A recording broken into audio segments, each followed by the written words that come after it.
Assalamualaikum warahmatullahi wabarakatuh. Hai, kami kelompok 6 dari R3B ingin membahas tentang uji Lily Force. Kami beranggotakan Bahesti Zahra, Fatima Azahra, Febi Anissa, dan Holly Atwi Septiviana. Sebelum lanjut ke materi, jangan lupa subscribe, like, komen, dan nyalakan lonceng notifikasinya. Pembahasan materi. Pembahasan materinya ada 4. Yang pertama yaitu pengertian uji Lily Force, yang kedua syarat uji Lily Force, yang ketiga signifikansi uji Lily Force, dan yang keempat langkah-langkah uji Lily Force. Pengertian uji Lily Force. Uji normalitas dengan uji Lily Force dilakukan apabila data merupakan data tunggal atau data frekuensi tunggal, bukan data frekuensi kelompok. Metode Lily Force menggunakan data dasar yang belum diolah dalam tabel distribusi frekuensi. Data ditransformasikan dalam nilai Z untuk dapat dihitung luasan kurva normal sebagai probabilitas kumulatif normal.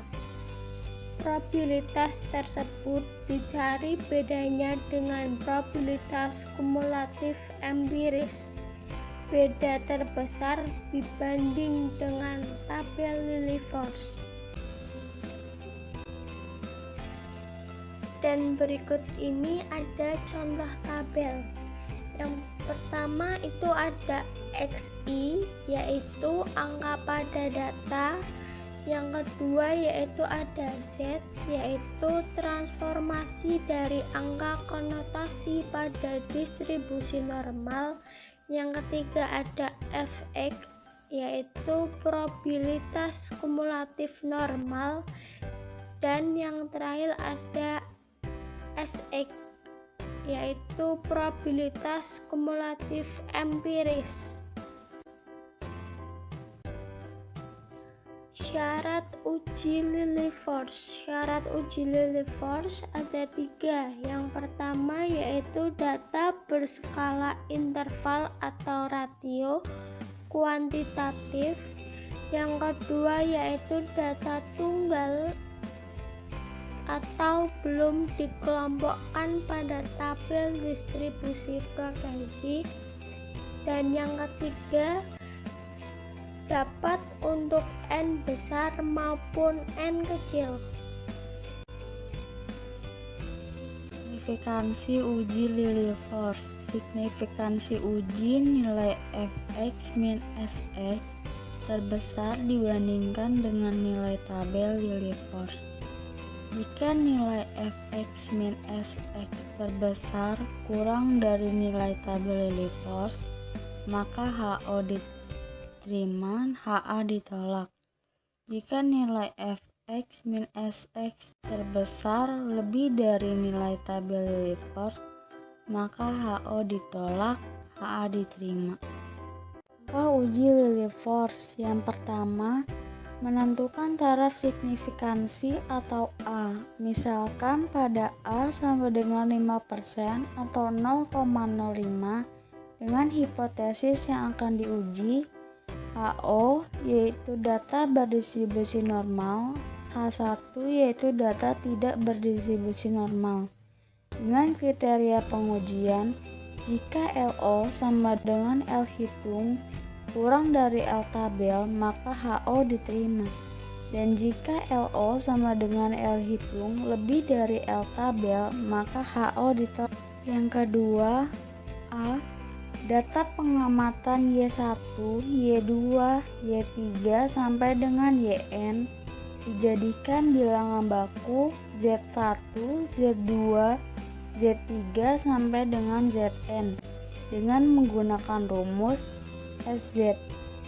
Zi sama dengan dalam kurung YI per Y bar dalam tutup kurung per S, dengan Y bar dan S masing-masing merupakan rata dan simpangan baku. Untuk setiap bilangan baku ini dengan menggunakan daftar distribusi normal baku, kemudian dihitung peluangnya. Rumusnya FZI sama dengan P dalam kurung Z kurang dari sama dengan ZI tutup kurung. C. Selanjutnya dihitung proporsi Z1, Z2, Z3 sampai dengan Zn yang lebih kecil atau sama dengan Zi. Jika proporsi ini dinyatakan oleh SZI, maka rumusnya SZI sama dengan banyaknya Z1, Z2, Z3 sampai dengan Zn per N. D. Hitung selisih FZI min SZI, kemudian tentukan harga mutlaknya. E. Ambil harga yang paling besar di antara harga-harga mutlak selisih tersebut sebagai LO atau L hitung. Contoh soal uji Lilliefors.